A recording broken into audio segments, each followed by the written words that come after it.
आज बात करने चाह रहा हूँ आर्टिकल 92 के हवाले से, क्योंकि ये आर्टिकल एक वाहिद आर्टिकल था यहाँ पे इमिग्रेशन बंद होने के बाद जो बचा हुआ था। ये आर्टिकल भी तकरीबन ऑलमोस्ट जो है वो ख़त्म होने पे है। हो क्या रहा था मेरे दोस्तों, होता ये था कि जब आर्टिकल 88 और 89 यहाँ पे ओपन था तो पूरी दुनिया से, आपको पता है, हमारे पाकिस्तान, इंडिया, बांग्लादेश से जितने भी हमारे लोग इल्लीगल हो चुके थे या जिन लोगों ने असाइलम अप्लाई किए हुए थे और वो 8-8, 10-10 साल से जर्मनी, फ्रांस, इटली में फंसे हुए थे, उनको पुर्तगाल ने सहारा दिया और वो यहाँ पर आए। उन्होंने आर्टिकल 88 में अपनी फाइल लॉग जब करवा कर अपने मैनिफेस्टो ऑफ इंटरेस्ट के थ्रू उन लोगों ने रेजिडेंस कार्ड लिया और फिर जाकर वो अपने प्यारों से इंडिया, पाकिस्तान, बांग्लादेश में जाके वो वापस मिले। अच्छा, इसमें मेरे दोस्तों टॉपिक तो मेरा आर्टिकल 92 को लेकर है, लेकिन इस चीज़ में मैं एक चीज़ और ऐड ये करूँ कि बहुत बड़ी तादाद में मेरे पास बहनों के फ़ोन आते थे और वो बहनें मुझसे बोलती थी कि मुर्तज़ा भाई, हमारे जो हस्बैंड हैं उनको 9.5 साल, 10 साल, कुछ बहनें कहती थी 12 साल, कुछ कहती थी 15 साल हो गए हैं और वो यूरोप की तरफ जर्मनी का कोई 8-10 दिन वीज़ा, 8-10 दिन का वीज़ा लेकर गए थे और वो यही बोलकर हम मुझसे शादी करके गए थे कि वो जाते ही मुझको बुला लेंगे। तो टॉपिक तो मेरा आर्टिकल 92 को लेकर है, लेकिन इस चीज़ में मैं ये चीज़ ऐड करूँ कि आज भी मेरी एक बहन से बात हुई तो मैंने कहा मैं आप लोगों को बता दूं कि खुदा का वास्ता मैं उन तमाम वालिदैन और उन बहन भाइयों को ये चीज़ बताना चाहता हूँ अपने चैनल के तवस्सुस से कि वो तमाम मेरे ख़ास तौर पे पंजाब के भाई जो कि जब वो शादी करने जाते हैं कहीं भी तो वहाँ वो ये बताते हैं कि हमारा यूरोप का वीज़ा लगा हुआ है, टूरिस्ट वीज़ा, और इंशाल्लाह वो यूरोप पहुंचते ही कुछ ही अरसे में अपनी जो होने वाली वाइफ है उसको बुला लेंगे। तो खुदा का वास्ता उन तमाम भाइयों को, माँ बाप को मैं अपने इस चैनल की तवस्सुस से ये बताना चाहता हूँ कि बहुत बड़ी तादाद में मेरे पास यूट्यूब की वजह से उन बहनों के रोते हुए फ़ोन आते हैं। वो ये बात बोलते हैं कि मुर्तज़ा भाई, हमें तकरीबन 10 साल हो गए, कोई बहनें कह रही हैं हमें 8 साल हो गए और हमारा मियाँ जो है वो 1 महीना हमारी शादी के बाद से ही वो यूरोप चला गया और आज 10 साल बाद भी वो हमें वो बुला नहीं सका, स्पॉन्सर नहीं कर सका।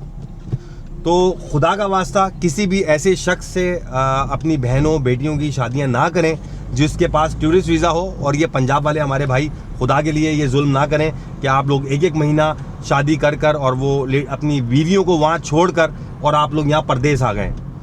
तो पैसा ही हर चीज़ नहीं होती, नेशनलिटी ही सब कुछ नहीं है। अगर आप ऐसा काम कर रहे हैं तो ये बहुत बड़ा जुल्म है। मेरी बहन ने आपके इस चक्कर से पूरी ज़िंदगी जो है वो बग़ैर शादीशुदा होते हुए भी अकेले गुजार दी। तो ये एक बहुत तकलीफ दे अमल है। तो मेरे दोस्तों, प्लीज़ आप सब लोगों को बताने का मकसद ये है कि किसी भी ऐसे बंदे से जो आपको ये बात बोल रहा है कि हम जाते ही यूरोप में हमारे पास टूरिस्ट वीज़ा है, हम जाते ही जर्मनी का वीज़ा है, इटली का है, फ्रांस का है, हम जाते ही अपनी बेगम को बुला लेंगे, तो टूरिस्ट वीज़े पे पहली बात तो वो वहाँ जाके असाइलम लेते हैं लोग हमारे, और असाइलम लेने के बाद वो 10-10, 20-20 साल तक फंस जाते हैं। तो ये सिर्फ टूरिस्ट वीज़ा देख के, चाहे वो अमेरिका का हो, कनाडा का हो, यूरोप का हो, सिर्फ टूरिस्ट वीज़ा देख के अपनी बहन, अपनी बेटियों की शादियां ना करें, वो उनकी ज़िंदगियां बर्बाद हो जाएंगी। क्योंकि तमाम पंजाब से बहुत बड़ी तादाद में मेरे पास, मैंने आपको बताया कि मेरे पास कॉलें आई हैं, उन्होंने बोला है कि हम, कोई कह रहा है 18 साल से बैठी हूँ, 6 महीने हस्बैंड रहे, उनका वीज़ा लग गया, वो चले गए, हमें छोड़ गया। वो वापस इसलिए नहीं आ सकते कि वो अगर पाकिस्तान आ गए तो वो फिर वो जा नहीं सकते, क्योंकि वो यहाँ पर आके असाइलम लेके बैठे हैं। अच्छा, दूसरा अब मेरे दोस्तों टॉपिक पे आते हैं, और टॉपिक पे आने से पहले मैं सोच रहा हूँ कि मैं एक यूरोप में एक जंगल में हूँ, तो मैं सोच रहा हूँ बाहर चल के आप लोगों से मुखातिब होऊंगा। जी मेरे दोस्तों, अब मैं ज़्यादा कंफर्टेबल हूँ और मैं आराम से बात कर सकता हूँ, क्योंकि उस वक्त मैं गाड़ी चल रहा था, मेरा ध्यान कहीं इधर उधर भटक रहा था। मेरे दोस्तों, बात दरअसल ये है कि जितने भी वो मेरे प्यारे बहन भाई जो ये शेंजन वीज़ा लेकर आके यहाँ पे आर्टिकल 92 में एडमिशन करा के रेजिडेंस कार्ड ले रहे थे, उन लोगों के लिए अब चीज़ें मज़ीद ज़्यादा सख्त कर दी गई हैं। तो सख्ती क्या है वो आप लोगों को बताऊँगा। मेरे दोस्तों, पहले ही होता था कि आपको पता है आर्टिकल 88, 89 खुला था और वहाँ पर हमारे लोग जो है वो फाइल लॉक करा के रेजिडेंस कार्ड लेते थे, लीगल यहाँ पर आते थे या इनलीगल आते थे। ये जब से चीज़ ख़त्म हुई है तो आर्टिकल 92 पे बहुत ज़्यादा प्रेशर पड़ गया है। अब हर अपॉइंटमेंट ज़्यादातर आर्टिकल 92 ही की नए आने वालों के लिए मिल रही है। तो इसलिए 28 अप्रैल से आयमा ने मज़ीद सख्ती कर दी है। सख्ती क्या की है?